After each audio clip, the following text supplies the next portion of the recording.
चलिए एक्सरसाइज 5.1 के अगले क्वेश्चन पे चलते हैं हम लोग।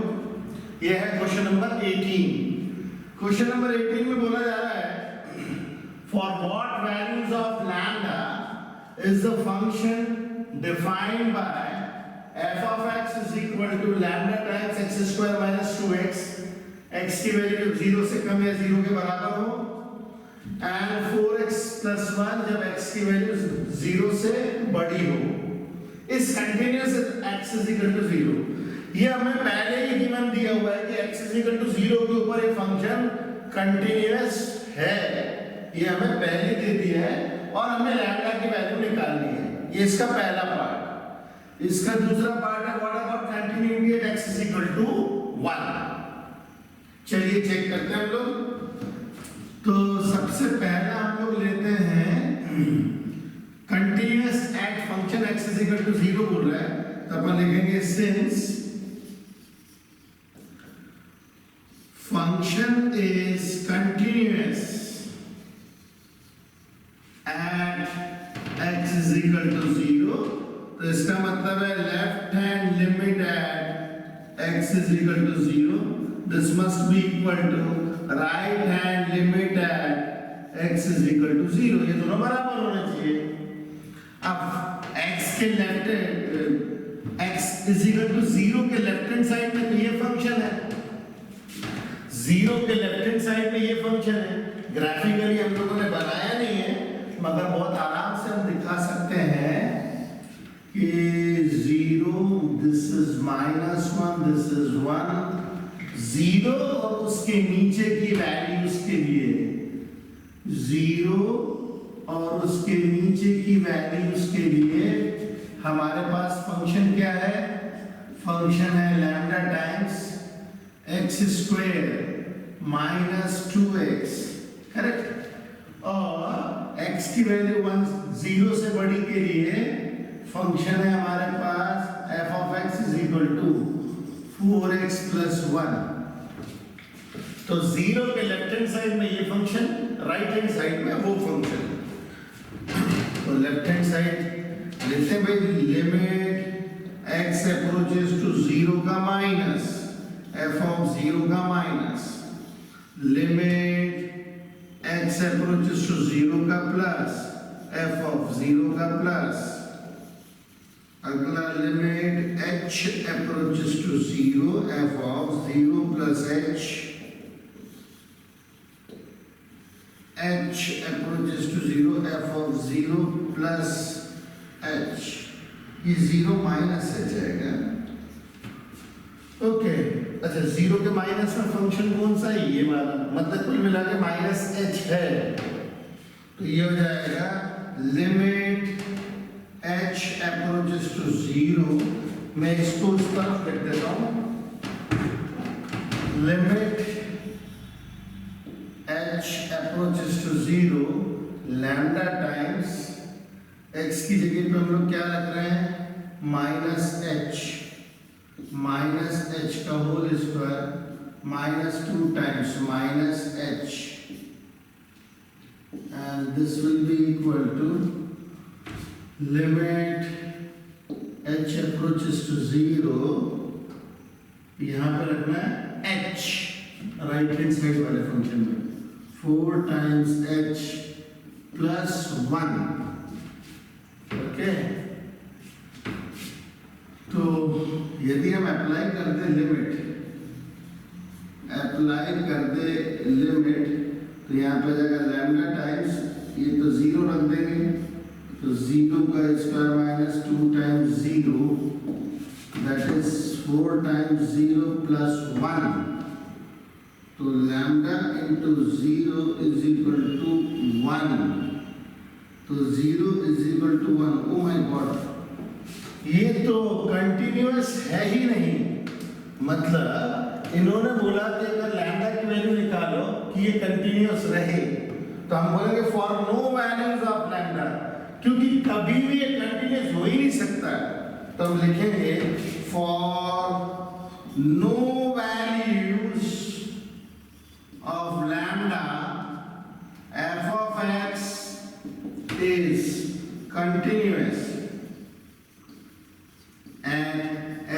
Equal to 0। ये कंटिन्यूअस होगा ही नहीं, कोई वैल्यू मिलेगी नहीं है लैम्डा की, क्योंकि यहाँ लैम्डा ही एलिमिनेट हो गया। अगर लैम्डा एलिमिनेट हो गया तो लैम्डा की वैल्यू कैसे निकाल सकते हैं हम लोग ना, तो यहाँ पे लैम्डा की वैल्यू नहीं निकाली जा सकती है। ओके, इसके बाद इसी का दूसरा पार्ट है what about continuity at x is equal to 1। अब आप x इज इक्वल टू 1 के ऊपर देखो, x इज इक्वल टू 1 के राइट हैंड साइड में भी यही फंक्शन है, कौन सा 4x प्लस 1, और फंक्शन के थोड़े से लेफ्ट में भी यही फंक्शन है f of x is equal to 4x plus 1। तो ये जो है 1 के ऊपर फंक्शन चेंज हुआ ही नहीं है, फंक्शन चेंज हुआ ही नहीं है, सिंगल फंक्शन है। 1 के इस तरफ भी यही फंक्शन है, 1 के इस तरफ भी यही फंक्शन है। जब फंक्शन चेंज हुआ ही नहीं तो फिर वो डिसकंटिन्यूटी का तो सवाल ही पैदा नहीं होता ना। तो इसी चीज को हमें लैंग्वेज में लिखना है, at x is equal to 1 function is 4x plus 1, which is a linear equation,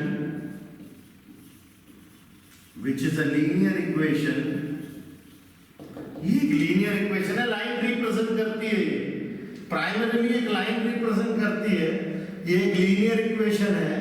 और 1 के ऊपर जब इसकी फंक्शन चेंज हो ही नहीं रही है तो फिर इसकी कंटिन्यूटी का तो सवाल ही नहीं, तो कंटिन्यूअस ही रहेगा। And x is equal to 1 which is linear equation, this function does not changes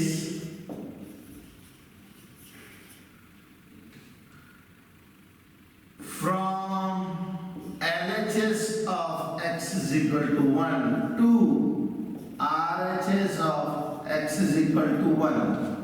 Hence, function fx is continuous at x is equal to 1. ये x is equal to 1 पे continuous होगा, और चेक भी करेंगे ना अगर हम लोग, यहाँ left hand limit, right hand limit, सब जगह तो वही फंक्शन है। अब जब सब जगह वही फंक्शन है तो वैल्यू अलग से आने वाली है ही नहीं, वो फंक्शन कंटिन्यूअस रहेगा। मगर यहाँ पे हमें प्रूफ करने की जरूरत नहीं है, क्योंकि उससे पूछ रहा है कंटिन्यूअस होगा कि नहीं होगा, तो हमें यहाँ प्रूफ करने की जरूरत नहीं है। हम केवल जस्टिफाई कर देंगे कि जब फंक्शन चेंज ही नहीं हो रहा है तो ये डिसकंटिन्यूटी का सवाल ही पैदा नहीं होता। ओके, तो चलिए फटाफट लिखिए, फिर नेक्स्ट क्वेश्चन पे चलते हैं हम लोग। चलिए जी, हम लोग क्वेश्चन नंबर 19 पे चलते हैं। इसमें बोला है show that the function defined by gx is equal to x minus greatest integer function of x, ये एक डिसकंटिन्यूअस फंक्शन होगा एट ऑल इंटीजर्स। किसी भी इंटीजर के ऊपर अगर आप देखोगे तो फंक्शन डिसकंटिन्यूअस ही होगा, ये हमें प्रूफ करना है। सबसे पहला तो जिन लोगों को ग्रेटेस्ट इंटीजर फंक्शन नहीं पता वो हम उसे बता देते हैं। देखिए इंटीजर्स क्या होते हैं ये हमें पता होना चाहिए। जो नंबर लाइन पे नंबर्स होते हैं, जो हम लोग लिखते हैं नंबर्स, जो नंबर लाइन के ऊपर, यही ग्रेटेस्ट इंटीजर्स होते हैं, यही इंटीजर्स होते हैं। ये जो नंबर्स मैंने लिखे नंबर लाइन के ऊपर, यही सारे नंबर्स इंटीजर्स कहलाते हैं। और जो नंबर लाइन की ग्रोथ है, जो नंबर लाइन की ग्रोथ है वो इस डायरेक्शन में चलती है, ये हम सभी को पता है। नंबर लाइन इस डायरेक्शन में चलती है। ओके, तो ग्रेटेस्ट इंटीजर फंक्शन जो होता है, जिसको हम स्क्वायर ब्रैकेट से डिनोट करते हैं, ये होता है greatest integer function. Greatest integer function जो होता है ये वो सबसे बड़ा इंटीजर होता है जो फाइनली क्रॉस करके कोई भी नंबर पास होता है। ठीक है, ये क्या बताता है? This is that integer which a number crosses latest while moving on a number line। ये बात अजीब सी लग रही सुनने में, मगर ये बहुत आसान है। इसमें बोल रहा है कि जिस भी इंटीजर को क्रॉस करके गया वो सबसे बड़े इंटीजर को, ग्रेटेस्ट जो सबसे बड़े इंटीजर को क्रॉस करके गया वही उसकी वैल्यू होगी। जैसे एग्जाम्पल के तौर पे मान लो मैं यहां से चलते चलते चलते चलते यहां पे आ जाता हूं 1.2 पे, तो यदि मैं 1.2 की ग्रेटेस्ट इंटीजर वैल्यू लूं तो मुझे क्या मिलेगा? क्योंकि देखो मैं कैसे आ रहा हूं, ये सबसे बड़ा इंटीजर मैंने 1 क्रॉस किया है ना, 1.2 पे पहुंचने के लिए मैंने जो सबसे बड़ा इंटीजर क्रॉस किया है वो है 1, तो इसका आंसर आएगा 1। अगर कोई बोलता है भाई आप मेरी वैल्यू है -2.5, -2.5, तो -2.5 नंबर लाइन में ऐसे चलते वक्त -2.5, ये सबसे बड़ा इंटीजर -2 क्रॉस करके आ रहा है। सॉरी, ये -2.5 नहीं है, -1.5 है, तो इसको मैं 1.5 कर देता हूं। -1.5 जो है वो सबसे बड़ा इंटीजर जो क्रॉस करके आ रहा है दैट इज -2, तो ये आ जाएगा -2। ओके, यदि हमारे पास में -2.9, ये -2.9, तो -2.9 की जो ग्रेटेस्ट इंटीजर वैल्यू है वो क्या होगी? वो होगी -3। अगर कोई बोलता है 0.999999, 0.9999, तो 0.9999 कहां पे आएगा? कहीं तो भी तो यहां पे आएगा, इधर पे 0.9999, मगर ये 1 को टच नहीं कर पाया अभी, तो 0.9999 सबसे बड़ा इंटीजर ये 0 को क्रॉस करके गया है, तो इसका आंसर 0 होगा। ओके, हाँ, यदि कोई नंबर पे ही बैठा है, इंटीजर पे ही बैठा है, तो उसका आंसर वही होता है। जैसे आप बोलो कि भैया मैं तो 3 पे बैठा हूं, अब कोई 3 पे ही बैठा है तो उसकी ग्रेटेस्ट इंटीजर वैल्यू 3 ही होगी। अगर कोई -2 पे ही बैठा है तो उसकी ग्रेटेस्ट इंटीजर -2 ही होगी। कुछ इस तरीके का कॉन्सेप्ट होता है। अगर ये कॉन्सेप्ट समझ में आ जाता है तो क्वेश्चन तो हम यूं ही निपटा देंगे अभी। तो क्वेश्चन बोल रहा है show that this function is discontinuous at all integers, at all integers. अब इनने इंटीजर तो दिया नहीं है, तो हम लोग को पहले मानना पड़ेगा कोई एक इंटीजर। तो मैं इसका सॉल्यूशन करता हूं। Let us consider an integer x is equal to a, correct? अब मैं x is equal to a के ऊपर, ये x is equal to a, तो नंबर लाइन पे a plus 1, यहाँ पे a plus 2, ये पीछे जाएगा तो a minus 1, ये जाएगा a minus 2 and so on, correct? तो नंबर लाइन बनानी है, भाई नंबर नहीं दिखे तो मैं, क्योंकि यहाँ पे उन्होंने नंबर नहीं दिया ना, किसको एक पर्टिकुलर इंटीजर नहीं दिया, x is equal to 1 या 3 या 0। अब कुछ देता तो मैं नंबर लाइन बनाता, तो उन्होंने कुछ दिया नहीं तो मैंने ऐसे कंसीडर कर लिया कोई भी इंटीजर a। अब किसी भी इंटीजर a के ऊपर मैंने नंबर लाइन ड्रॉ कर ली। अब मैं a के ऊपर चेक करता हूं इस फंक्शन की कंटिन्यूटी। तो a के ऊपर, a के राइट हैंड साइड में, a के लेफ्ट हैंड साइड में, सब जगह चेक करेंगे अपन वैल्यूज। फंक्शन हमारे पास वही है, तो जरा देखते हैं। सबसे पहले मैं निकालता हूं left hand limit at x is equal to a, x is equal to a के ऊपर लेफ्ट हैंड लिमिट तो limit x approaches to a का माइनस फंक्शन a का minus limit h approaches to 0 a minus h limit h approaches to 0। अब यहाँ पे रख देता हूँ value a minus h minus of greatest integer value of a minus h। चलिए अब इसके बाद लगाएंगे थोड़ा सा लॉजिक। a माइनस h मतलब जरा सा पीछे, बिल्कुल थोड़ा सा, एकदम थोड़ा सा पीछे a माइनस h, जरा सा पीछे। मगर जैसे ही आप थोड़ा सा पीछे गए, जरा सा पीछे गए हम, यदि जैसे हम 1 से थोड़ा सा पीछे गए थे 0.99999 तो उसकी वैल्यू क्या आई थी? 0 आई थी।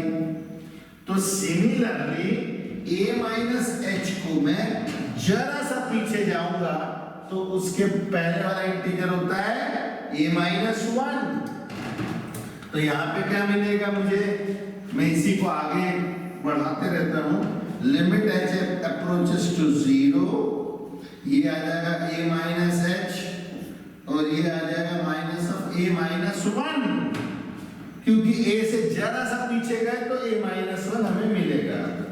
तो limit h approaches to 0 a minus h minus a plus 1, ये गया इससे। तो अब हम कर देते हैं अप्लाई लिमिट।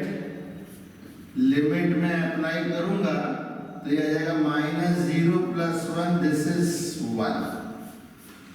चलिए ये आ गई मेरी लेफ्ट हैंड लिमिट। अब मेरा अगला पार्ट है इसी के अंदर में फंक्शन की वैल्यू निकालना a के ऊपर।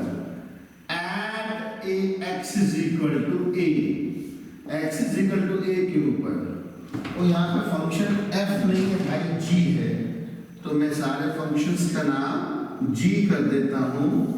ओके बस, तो g of a this is equal to a minus a, तो ये आ जाएगा a minus a and this is equal to 0।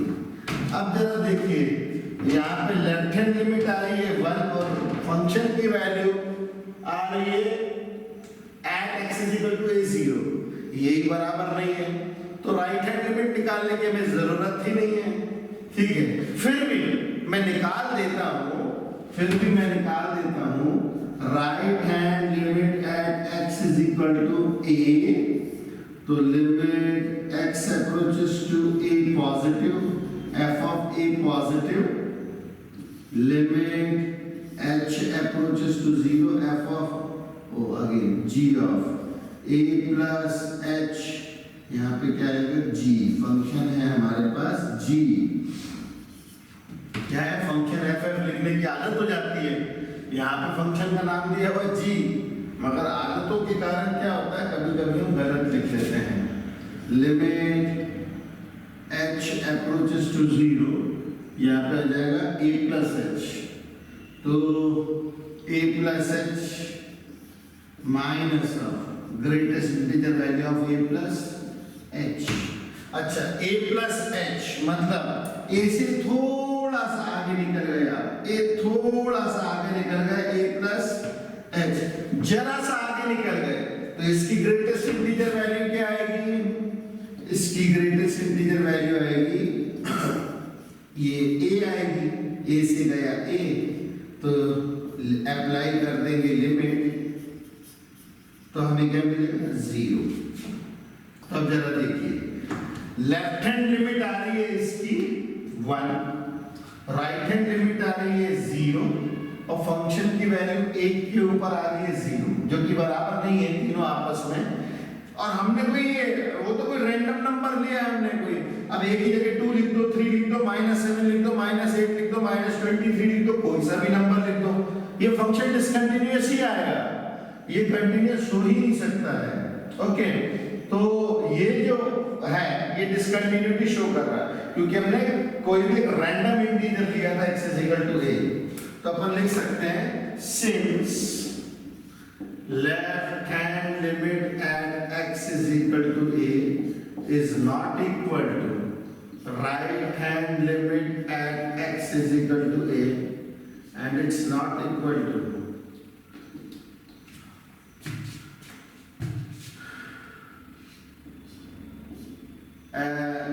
x की वैल्यू f g की value at a, hence function is not continuous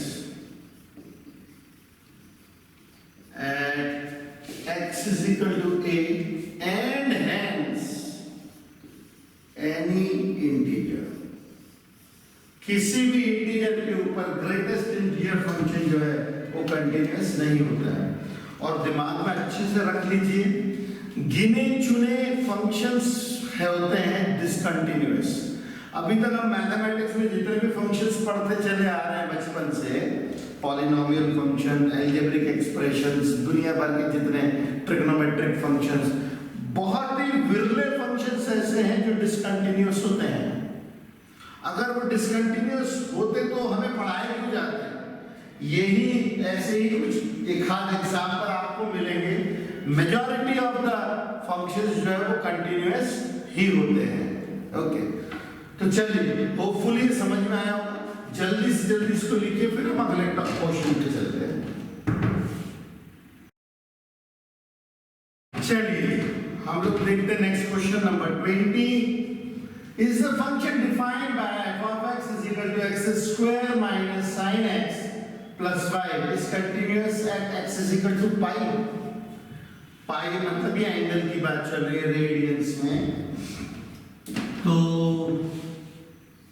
number 9 पे मैं angle ही लिख देता हूँ 0 pi by 2 pi 3 pi by 2 पाई, है ना? ये हम लोगों ने पढ़ा हुआ है।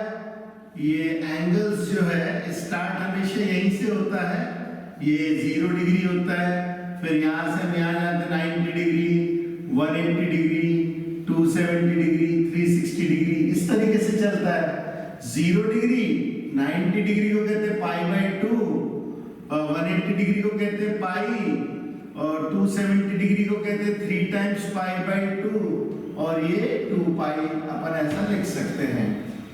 ओके, तो इन्होंने हमें पूछा continuity x is equal to pi के ऊपर, यहां पे,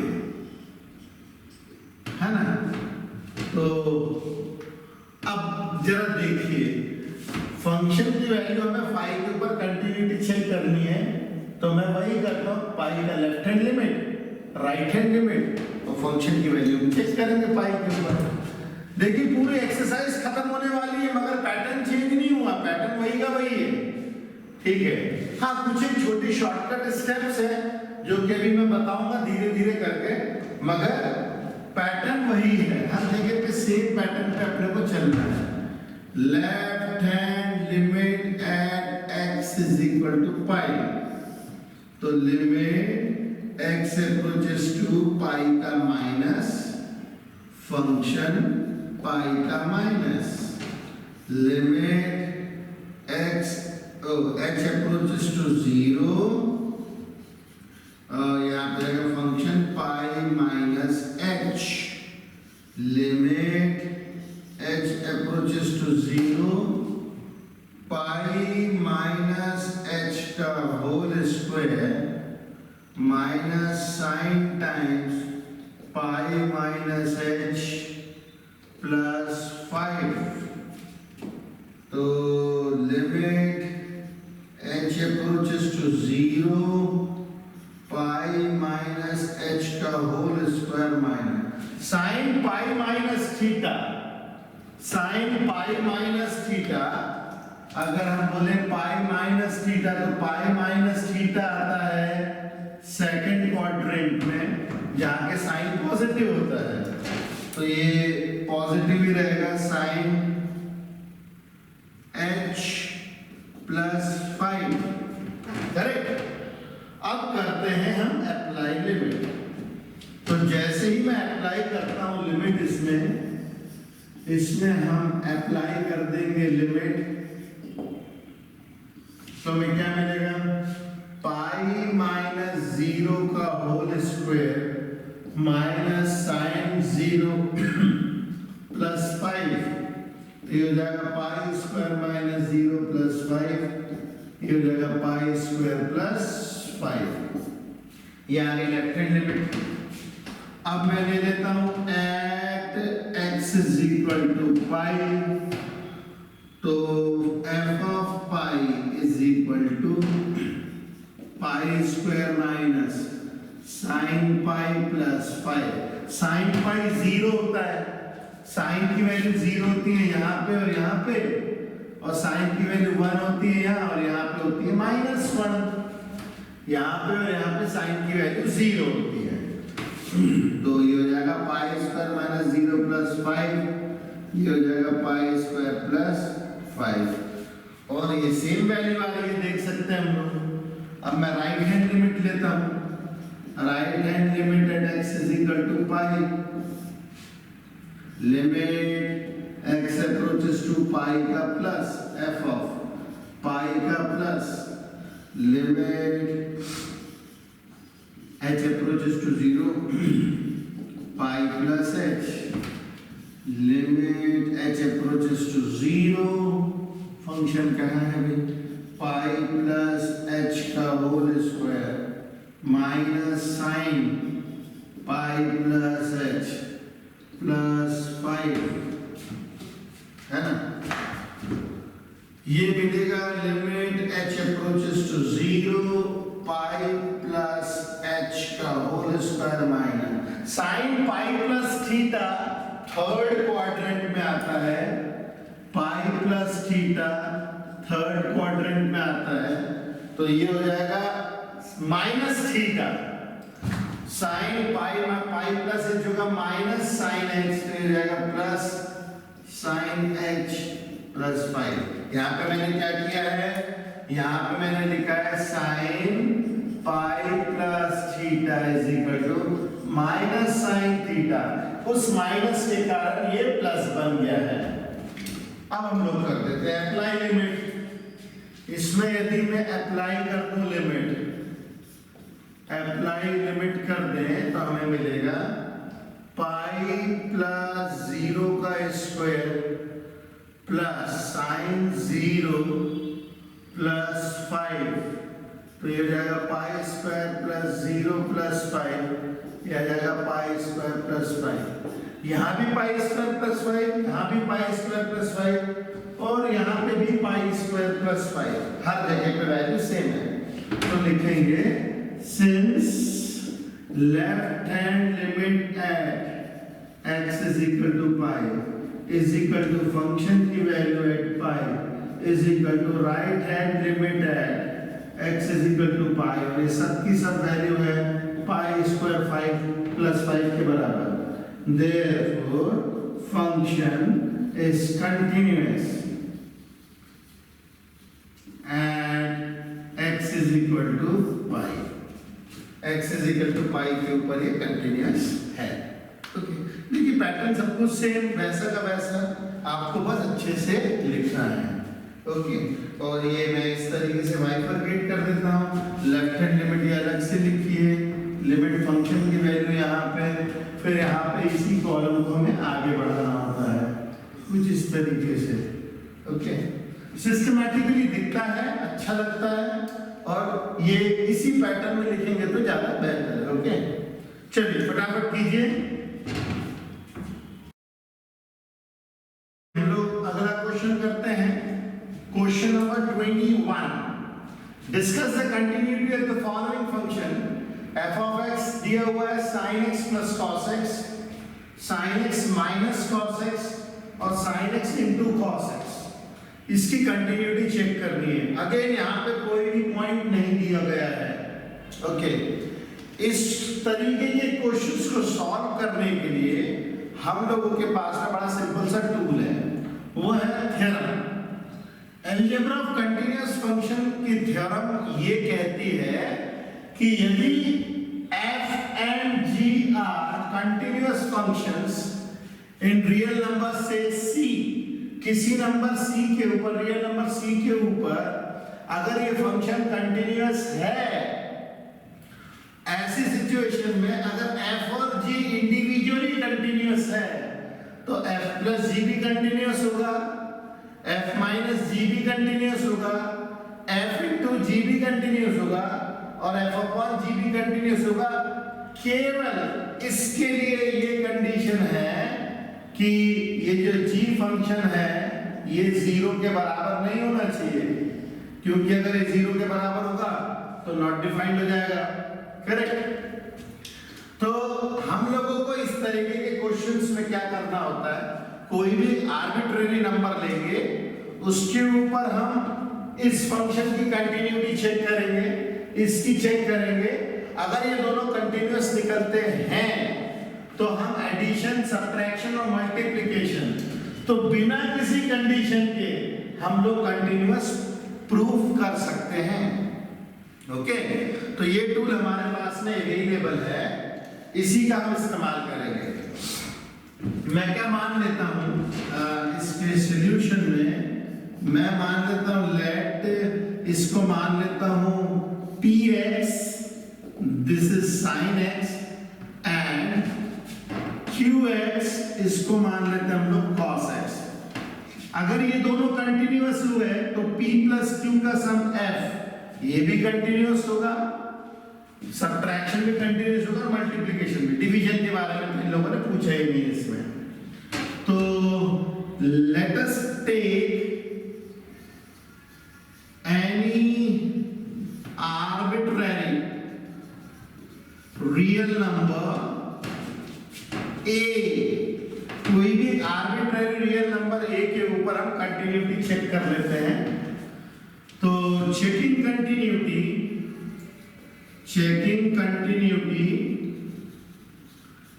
of px is equal to sin x and x is equal to a, मैं इसकी कंटिन्यूटी चेक कर लेता हूं।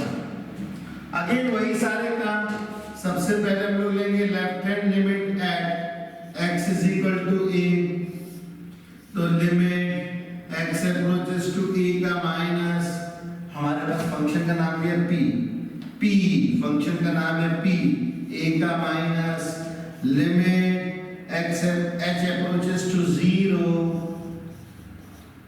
p a minus h limit h approaches to 0, ये क्या है sin a minus h। Correct. अब इसमें अगर हम लोग पुट करें, अप्लाई करें लिमिट, अप्लाई कर देंगे यदि इसकी लिमिट, तो ये हो जाएगा sin a। Okay, at x is equal to a, हम लोग को क्या मिलेगा, p of a is equal to sin a।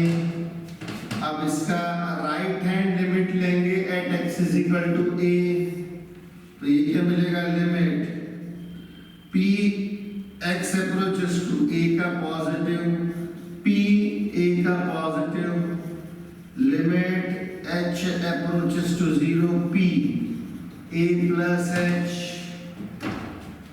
Limit h approaches to 0, ये आएगा sin a plus h।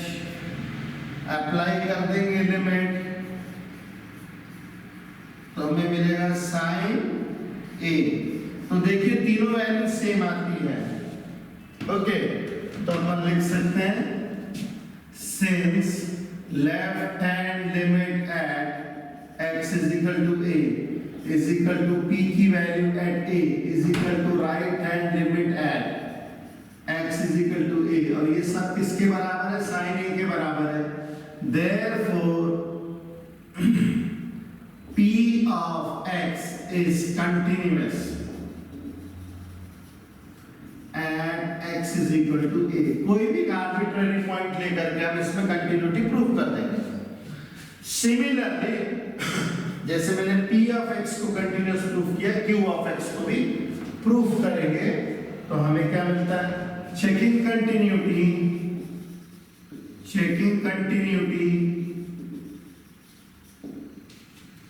of qx that is equal to cos x at x is equal to a। मैं अब qx की continuity check करूंगा, तो सबसे पहले लेंगे left hand limit at x is equal to a, limit x approaches to a का minus q function है q a का minus, limit h approaches to 0 a minus h, limit h approaches to 0 ये हो जाएगा cos a minus h, apply कर दो limit तो हमें क्या मिलेगा cos a minus 0 that is cos a। अब यहां पे भी लेंगे at x is equal to a, q of a is equal to cos a, right hand limit at x is equal to a, limit x approaches to a का positive q a का positive, limit h approaches to 0 q a plus h approaches to 0 cos a plus h, apply कर देंगे limit तो हमें क्या मिलेगा cos a। Okay, तो अब इसमें भी डिक्लेयर कर देते हैं हम लोग, since left hand limit at x is equal to a is equal to q की value at a is equal to right hand limit at x is equal to a and this is equal to cos a। चूंकि तीनों बराबर है therefore qx is continuous at x is equal to a। तो देखिए दोनों के दोनों function continuous मिल रहे हैं हम लोगों को, तो हम लिखेंगे अब यहाँ पे bye theorem of algebra of continuous function,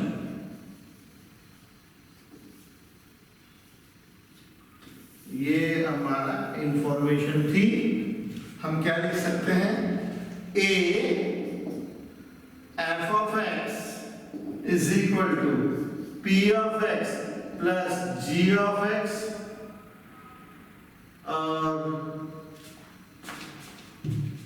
that is equal to sin x plus cos x is continuous, b f of x px minus gx that is equal to sin x minus cos x is continuous, and c f of x is equal to p of x into q of x, तो ये q of x है ना, q of x that is equal to sin x into cos x is continuous। तो कुछ इस तरीके से हम लोग को हैंडल करनी है सिचुएशन। अपन देख रहे हैं स्टार्टिंग से लिखने का पैटर्न एक जैसा है, सिर्फ डर खत्म करने वाली बात है। डर अगर खत्म हो गया तो बड़े आराम से हम ये सारी चीजों को हैंडल कर सकते हैं। ओके, तो चलिए अच्छे से लिखिए, फिर हम आगे के क्वेश्चंस पे चलते हैं। चलिए जी, हम लोग अब अगला क्वेश्चन डिस्कस करते हैं। Question number 22, discuss the continuity of cosine, cosecant, सीकेंड, cotangent functions. मैं क्या करता हूं, सभी के सभी 6 ट्रिग्नोमेट्रिक रेशियोज के कंटिन्यूटी के बारे में डिस्कशन कर लेते हैं। 4 तो ले लिए, कॉस, कोसेक, सेक और कॉट, बचा केवल tan और sin। हम उन्हें भी क्यों छोड़े, हम सबका डिस्कशन कर लेते हैं। मैंने ऐसे 6 ग्राफ बनाए हुए हैं यहाँ पे, और ग्राफ की एक्स एक्सिस के ऊपर हम लोगों ने लिया एंगल थीटा लिया हुआ है, एंगल जो कि रेडियंस में है, और वाई एक्सिस के ऊपर इसका डिस्प्लेसमेंट या एम्पलीट्यूड लिया हुआ है ना। अगर मान लीजिए मेरे पास y = sin x है, तो मैंने उसका इस तरीके से ग्राफ बनाना है। अब ये है y = cos x, और यहाँ पे अगेन थीटा एंगल, ये 0 डिग्री है ना, ये 0 डिग्री, उसके बाद में 90 डिग्री, उसके बाद में 180 डिग्री, उसके बाद में ये आ जाएगा 270 डिग्री, और ये 360 डिग्री। केवल इतने का ही बना रहा हूं मैं, ठीक है। सिमिलरली यहाँ पे भी, मतलब सारे एंगल्स जो है, ये 0, ये 90 डिग्री, उसके बाद ये पाई, उसके बाद में ये 3 टाइम्स π/2, और ये 2 पाई। यहाँ भी सिमिलरली 0, ये π/2, ये पाई, ये आ जाएगा 3 टाइम्स π/2, और ये 2 पाई। ओके, मैंने इतनी बार एंगल्स नहीं लिख सकता, इसीलिए मैंने इसे लिया। ये हो गया साइन, ये हो गया कॉस, ये हो गया y = cosec x, और यहाँ पे हो जाएगा y = sec x, यहाँ पे जाएगा y = tan x, और यहाँ पे जाएगा y = cot x। ओके, अब मैं इसके ग्राफ्स बताता हूँ किस तरीके से चलते हैं। देखिए, साइन होता है परपेंडिकुलर अपॉन हाइपोटेन्यूस। ओके, तो साइन की वैल्यू कभी भी 1 से बड़ी नहीं मिल सकती है, तो साइन की जो वैल्यू है मैक्सिमम 1 मिल सकती है, और मिनिमम हमें -1 मिल सकती है साइन की वैल्यू। तो साइन का ग्राफ कैसे चलता है? साइन 0 0 होता है, साइन π/2 1 होता है, और फिर ये 0, और फिर ये -1, और ये फिर से आ गया 0, और यही ग्राफ दोबारा से रिपीट करता रहेगा। आप लोगों ने देखा होगा, मुझे इस पूरे ग्राफ को बनाने के लिए कहीं भी पेन उठाने की जरूरत नहीं पड़ी। इसका मतलब साइन फंक्शन जो है कंटिन्यूअस है through out all the values of angles x। ये इस तरीके का ग्राफ चलता रहता है, और ये नियमित रूप से इसी तरीके का ग्राफ चलता रहेगा। ओके, तो ये पूरी तरीके से कंटिन्यूअस है, इसका पॉइंट ऑफ डिसकंटिन्यूटी नहीं है। वहीं पे अगर आप देखो cos की वैल्यू, तो cos जो है इसकी भी मैक्सिमम वैल्यू 1 आती है, और मिनिमम वैल्यू -1 आती है। cos की वैल्यू भी sin के जैसी ही, क्योंकि cos होता है बेस अपॉन हाइपोटेन्यूस, तो इसकी मैक्सिमम वैल्यू 1 और मिनिमम वैल्यू -1। और इसका जो ग्राफ है, इसका ग्राफ कुछ इस तरीके से चलता है। cos 0 होता है 1, तो cos 0 होता है 1, cos 90 होता है 0, और ये ग्राफ कुछ इस तरीके से चलेगा। अगर आप देखोगे तो यदि आप साइन के ग्राफ को यहां से देखोगे तो cos के जैसे ही ग्राफ है, तो cos का ग्राफ और साइन का ग्राफ दोनों की चाल एक जैसी है, कुछ इस तरीके से चलते हैं। तो यहाँ पे इनके इसमें नो पॉइंट ऑफ डिसकंटिन्यूटी, इसमें हमें इन दोनों में यहाँ पे भी नो पॉइंट ऑफ डिसकंटिन्यूटी,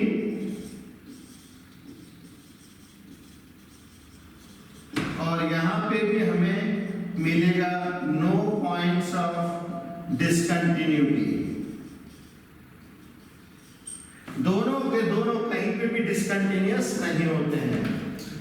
अब आई कोसेक की बारी। कोसेक होता है 1/sin, कोसेक होता है 1/sin, और कोसेक की जो मिनिमम वैल्यू मिलेगी, मिनिमम के अराउंड, वो होगी 1, क्योंकि कोसेक जो होता है वो होता है हाइपोटेन्यूस अपॉन परपेंडिकुलर, तो कोसेक की मिनिमम वैल्यू मिलेगी 1, और इसकी जो मैक्सिमम वैल्यू रहेगी वो कोई भी नहीं बता सकता है। क्योंकि हाइपोटेन्यूस अपन परपेंडिकुलर है, हाइपोटेन्यूस परपेंडिकुलर से कितना बड़ा होगा ये हमें जानकारी नहीं है। तो कोसेक 0, जैसे साइन 0 0 होता है तो कोसेक 0 नॉट डिफाइंड होगा, तो कोसेक 0 नॉट डिफाइंड होगा। और जैसे साइन 90 1 होता है तो कोसेक 90 भी 1 होगा। ये इसकी 1 की वैल्यू मैं यहाँ पे बना देता हूँ, ये 1, और ये यहाँ पे बना देता हूँ -1, ये आ जाएगी -1। तो कोसेक की जो वैल्यू है वो बनती है नॉट डिफाइंड इसके ऊपर 0 के ऊपर, मगर 90 के होते ही हो जाएगा 1। और फिर पाई, साइन पाई होता है 0, तो कोसेक पाई होगा नॉट डिफाइंड। और वो ग्राफ कुछ इस तरीके से चलेगा, इनफाइनाइट से ग्राफ आएगा, इंफिनिटी से ग्राफ आएगा, और 90 हो जाएगा 1, और फिर से ये कुछ इस तरीके से जाएगा। ओके, और उसके बाद थर्ड क्वाड्रेंट में ये है हमारा फर्स्ट क्वाड्रेंट, ये है सेकंड क्वाड्रेंट, ये है थर्ड क्वाड्रेंट, ये है फोर्थ क्वाड्रेंट। थर्ड क्वाड्रेंट में कोसेक होता है निगेटिव। ओके, और साइन की वैल्यू होती है 3π/2 पे -1, तो कोसेक की भी -1। तो ये कुछ इस तरीके से आएगा, ये ऐसे ग्राफ आएगा और ये कुछ इस तरीके से चला जाएगा। तो ऐसा ग्राफ बनता है कोसेक का। कोसेक का ग्राफ कुछ इस तरीके से बनेगा। अब आप देख सकते हैं कोसेक जो है फर्स्ट और सेकंड क्वाड्रेंट में तो कंटिन्यूअस दिख रहा, मगर यहाँ पे ये गया इंफिनिटी पे, और ये नेगेटिव इंफिनिटी से आकर के फिर ये इंफिनिटी पे गया, और फिर ये पॉजिटिव इंफिनिटी, मतलब टूट कहाँ जा रहा है, 0 पे डिसकंटिन्यूअस हो रहा है, पाई पे डिसकंटिन्यूअस हो रहा है, 2π पे डिसकंटिन्यूअस हो रहा है। तो ये कहाँ पे डिसकंटिन्यूअस मिलेगा, ये मिलेगा discontinuous at x is equal to n times pi। यहाँ पे n की वैल्यू इंटीजर्स होंगी, है ना, जैसे -3 या ±n पाई लिख देता हूँ, है ना, n की वैल्यू होगी 0 1 2 3 एंड सो ऑन। तो ये डिसकंटिन्यूअस हो रहा है। सिमिलरली अगर आप सेग का देखो तो सेग में सेग होता है cos का रेसिप्रोकल, तो मैं इसमें भी यहाँ पे 1 और -1 के लाइन बना देता हूँ, ये है 1 तो सेग, और ये है -1। अच्छा जी, cos 1 होता है, cos 0 होता है 1, cos 0 होता है 1, तो sec 0 भी 1 होगा। cos 90 होता है 0, तो sec 0 हो जाएगा नॉट डिफाइंड, करेक्ट। cos 180 होता है -1, तो ये भी इसकी वैल्यू -1 होगी, मतलब cos 0 1 तो sec 0 भी 1, मगर ये यहाँ पे नॉट डिफाइंड हो जाएगा। उसके बाद में पाई पे वैल्यू होती है -1, तो ये भी -1, फिर यहाँ पे नॉट डिफाइंड हो जाएगा, फिर ये यहाँ पे आकर के यहाँ से इस तरीके से मिलेगा। ओके, तो जो सेग के ग्राफ होते हैं, सेग के ग्राफ कुछ इस तरीके से चलते हैं, ये यहाँ से ऐसे, और ये चलता रहेगा आगे तक के। ओके, फिर सेकंड क्वाड्रेंट में ये कुछ इस तरीके से आएगा, इंफिनिटी से ये यहाँ पे ऐसे। ओके, फिर थर्ड क्वाड्रेंट में भी ये नेगेटिव होता है, तो थर्ड क्वाड्रेंट में ये जाएगा कुछ इस तरीके से, और ये इंफिनिटी पे। फोर्थ क्वाड्रेंट में ये इंफिनिटी से आएगा और ये 0 तक जाएगा ऐसे, और फिर ये आगे इस तरीके से प्रोपगेट करेगा। ओके, अब आप देख सकते हैं ये भी टूट रहा है, पहले π/2 पे टूटा, फिर 3π/2 पे टूटा, तो इस ये जो डिसकंटिन्यूअस होगा कहां पे होगा, ये होगा discontinuous at x is equal to 2n plus 1 π/2 पे, और यहाँ पे n की वैल्यू 0, 1, 2, 3 एंड सो ऑन। इसके सामने लगे तो हम लोग प्लस माइनस लगा देते हैं।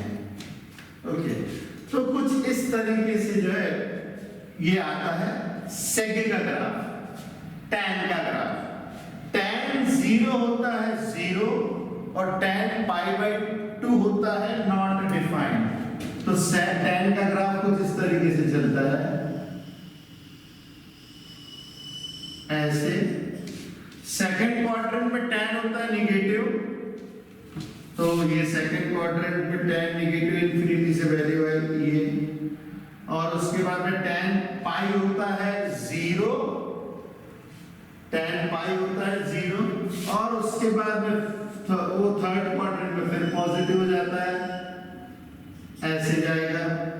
फोर्थ क्वाड्रेंट में ये निगेटिव रहेगा और ये इस तरीके से आगे बढ़ेगा। देखिए फर्स्ट क्वाड्रेंट में tan होता है पॉजिटिव, सेकंड क्वाड्रेंट में tan होता है निगेटिव, थर्ड क्वाड्रेंट में tan होता है पॉजिटिव, फोर्थ क्वाड्रेंट में tan होता है निगेटिव। तो कुछ इस तरीके के ग्राफ्स इसके चलते हैं। कॉर्ड का देखेंगे सिमिलर पैटर्न है, कॉर्ड का सिमिलर पैटर्न है।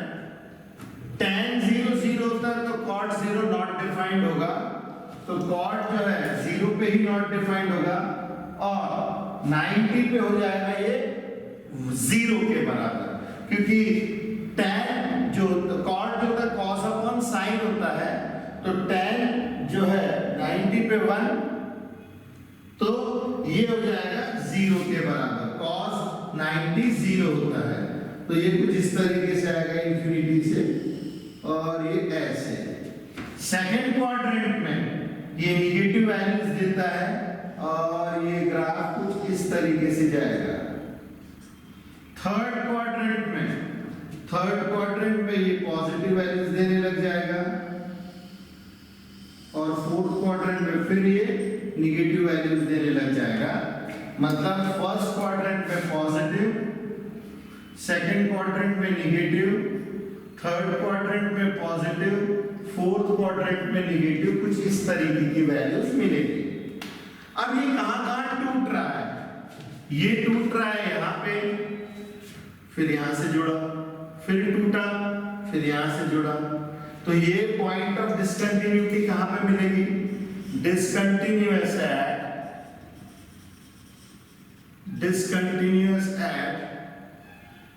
n x is equal to plus minus 2n plus 1 π/2, और यहाँ पे n की वैल्यू 0, 1, 2, 3 एंड सो ऑन। और ये डिसकंटिन्यूअस कहाँ मिल रहा है, 0 पे, फिर पाई पे, फिर 2 पाई पे, इस तरीके से। तो ये कहाँ डिसकंटिन्यूअस मिलेगा, डिसकंटिन्यूअस मिलेगा at x is equal to plus minus n पाई, और n की वैल्यू रहेगी 0, 1, 2, 3 एंड सो ऑन। तो ये सारी इंफॉर्मेशंस जो है ये हमें पता होनी चाहिए, और ये ग्राफ्स की चाल में ये चारों के चारों कहीं ना कहीं डिसकंटिन्यूअस होते हैं, ये दोनों कभी भी डिसकंटिन्यूअस नहीं होते हैं। साइन और कोसाइन ये कभी डिसकंटिन्यूअस नहीं होता है, बाकी सबके साथ कहीं ना कहीं डिसकंटिन्यूअस हो सकते हैं। ओके, तो आप इसे उतारिए, जनरल इंफॉर्मेशन है, एग्जाम में मोस्ट प्रोबेबली ऐसे क्वेश्चंस नहीं पूछेंगे।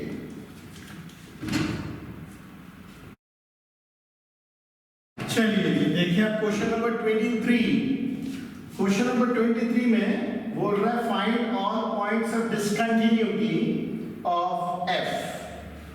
और फंक्शन हम लोगों को दिया हुआ है कुछ इस तरीके से 0 1 -1 -2। 0 के नीचे, 0 को इंक्लूड नहीं किया इसमें, 0 के नीचे हमारे पास फंक्शन है sin x अपॉन x और 0 को ले करके उसके आगे हमारे पास फंक्शन है f of x is equal to x plus 1। ये फंक्शन हम लोगों को दिया हुआ है।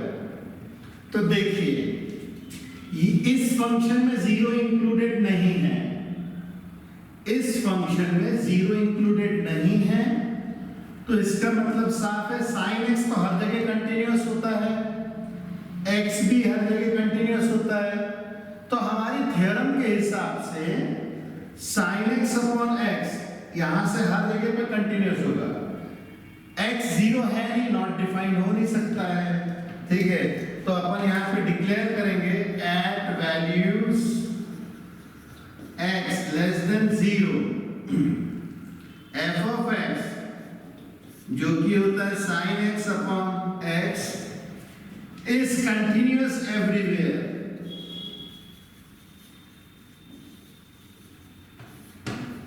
ऐसा इसीलिए क्योंकि ये भी कंटिन्यूअस फंक्शन है, ये भी कंटिन्यूअस फंक्शन है, तो दोनों का रेशियो भी कंटिन्यूअस ही होगा, प्रोवाइडेड ये 0 होना नहीं चाहिए और ये है भी नहीं 0। देखो 0 को इंक्लूड किया नहीं है, ये कंटिन्यूअस हर जगह पे है। और at values x greater than और इक्वल टू 0 फंक्शन हमें क्या दिया हुआ है, फंक्शन दिया है x प्लस 1। ये एक पॉलिनोमियल फंक्शन है, लीनियर पॉलिनोमियल, लाइन की इक्वेशन है, ये भी हर जगह कंटिन्यूअस होगा। Is continuous in given domain लिखना चाहिए, इन गिवन डोमेन। x की जो वैल्यू हम लोगों को दी हुई है इसमें हर जगह पे ये कंटिन्यूअस है। तो फंक्शन चेंज हो रहा है 0 के ऊपर, तो हम लिख सकते हैं here change point is x is equal to 0 और इसी चेंज पॉइंट के ऊपर हम लोगों को कंटिन्यूटी चेक करनी है। तो चेकिंग कंटिन्यूटी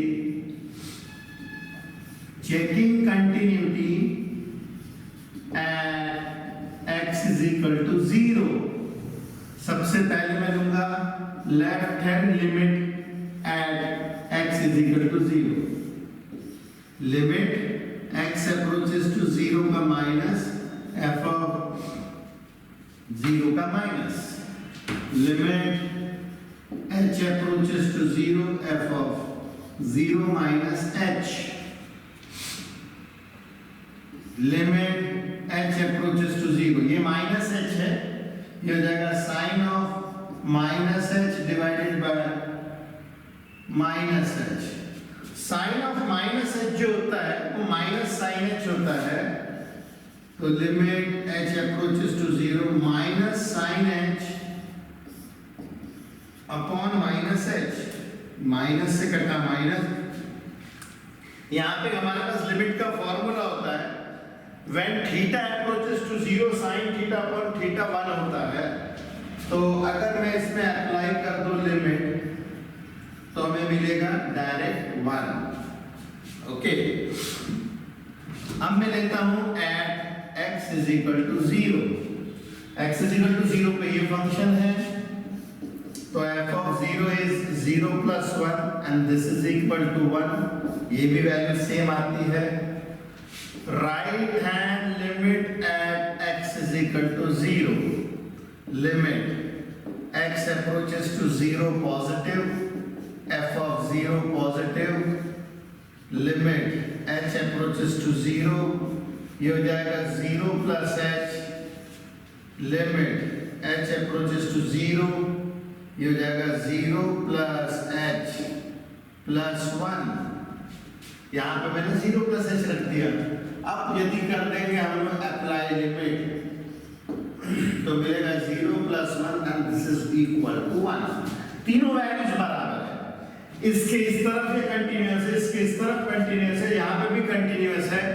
तो हम लोग लिख सकते हैं since left hand limit at x is equal to 0 is equal to function की value eight 0 is equal to right hand limit at x is equal to 0 that is equal to 1. Therefore function is continuous at x is equal to 0 and hence everywhere. Okay, in R सारे real numbers में हर जगह पे ये continuous है। Hence there are no point of discontinuity.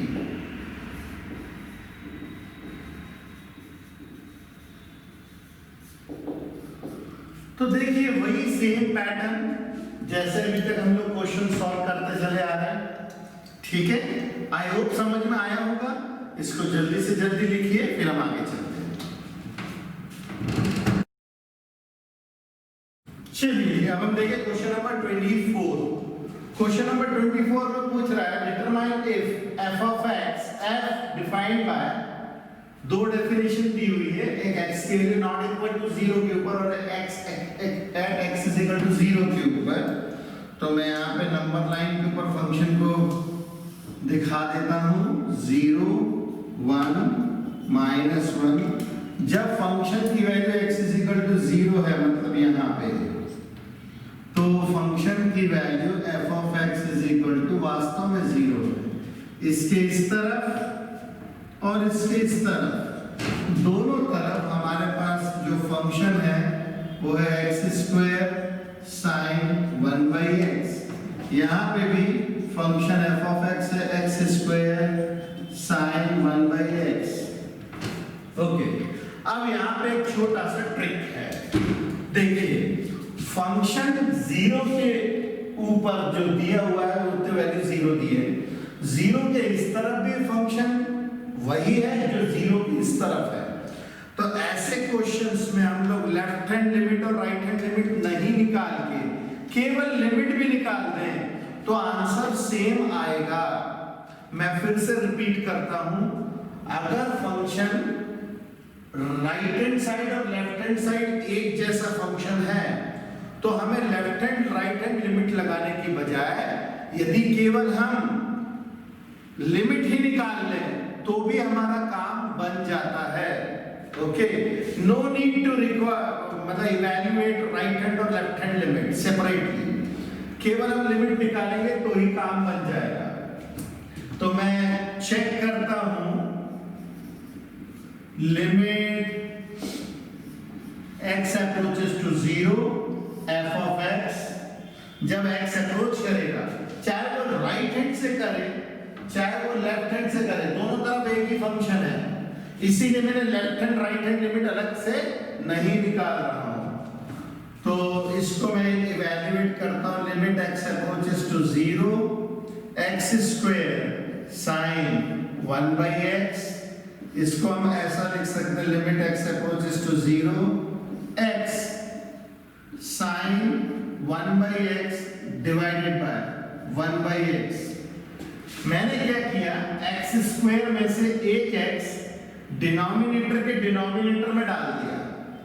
अब यदि हम लोग अप्लाई करेंगे लिमिट तो हम लोग को ये जो है ये फॉर्मूले के तहत हम लोगों को मिल जाएगा 1। एक फॉर्मूला होता है limit x approaches to 0 sin 1/x divided by 1/x, ये भी 1 होता है। तो इसके हिसाब से यदि मैं अप्लाई कर दूं लिमिट तो ऐसे सिचुएशन में आएगा 0 × 1 और ये आ जाएगा 0। अब देखिए फंक्शन की वैल्यू 0 के ऊपर 0 है और लिमिट में भी वही आ रहा है, तो हम लिख सकते हैं सिंस फंक्शन की वैल्यू जो 0 पे है that is equal to limit x approaches to 0 function की value, hence function is continuous at x is equal to 0. ये कंटिन्यूअस है। अच्छा, इस क्वेश्चन में हमने क्या सीखा, जब दोनों तरफ एक जैसे फंक्शन होते हैं तो हम राइट हैंड और लेफ्ट हैंड लिमिट नहीं निकाले के डायरेक्ट लिमिट भी निकाले तो भी काम बन जाएगा। ओके, तो यही इस क्वेश्चन में लर्निंग है। ओके, बाकी तो क्वेश्चन देख रखते हैं, बाकी दूसरे क्वेश्चनों से भी आसान है, प्रोवाइडेड हमें ये चीज पता हो। ओके, तो जल्दी से जल्दी लिखिए, फिर हम नेक्स्ट क्वेश्चन पे चलते हैं। चलिए अब हम करते हैं क्वेश्चन नंबर 25। इस क्वेश्चन में भी इसमें एग्जामिन करनी है हमें कंटिन्यूटी। अब हम लोग देख सकते हैं नंबर लाइन के ऊपर मैं फंक्शन ड्रॉ करूं तो 0 के ऊपर हमारे पास फंक्शन की जो वैल्यू दी हुई है, 0 के ऊपर फंक्शन की वैल्यू दी हुई है f of x is equal to -1। 0 से ऊपर और 0 से नीचे दोनों जगह पे एक ही जैसा फंक्शन है, sin x minus cos x, और यहाँ पे भी sin x minus cos x। तो ठीक उसी तरीके से हम लोग अभी तक अप्लाई जैसे कर रहे थे वैसे ही करेंगे। अब हमें सेपरेट लेफ्ट हैंड और राइट हैंड लिमिट निकालने की जरूरत नहीं, क्योंकि दोनों तरफ एक जैसा फंक्शन है। अब हम देख सकते हैं sin x individually continuous function है throughout, cos x individually continuous function है थ्रू आउट, तो इन दोनों का सब्ट्रैक्शन भी कंटीन्यूअस ही होगा।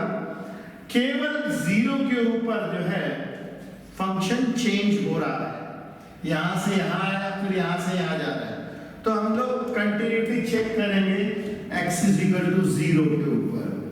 चेकिंग कंटिन्यूटी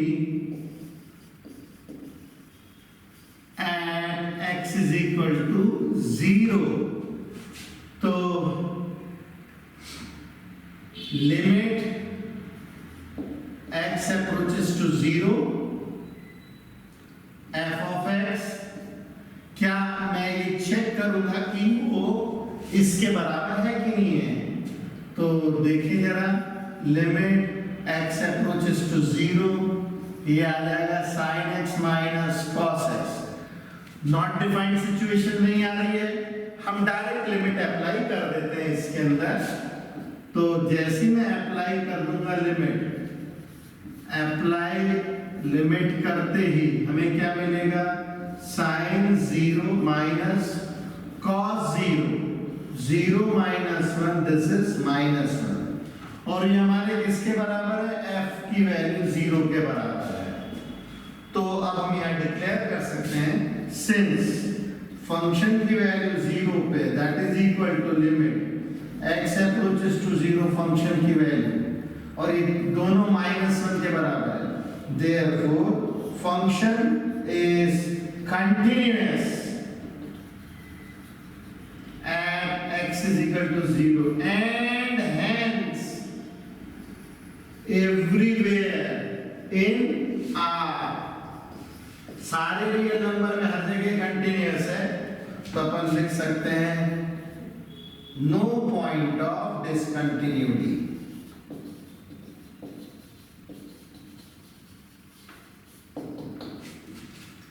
तो देखिए कैसे इजी क्वेश्चंस हैं, बस हमें ध्यान से करना है। चलिए फटाफट लिखिए, फिर हम आगे चलते हैं।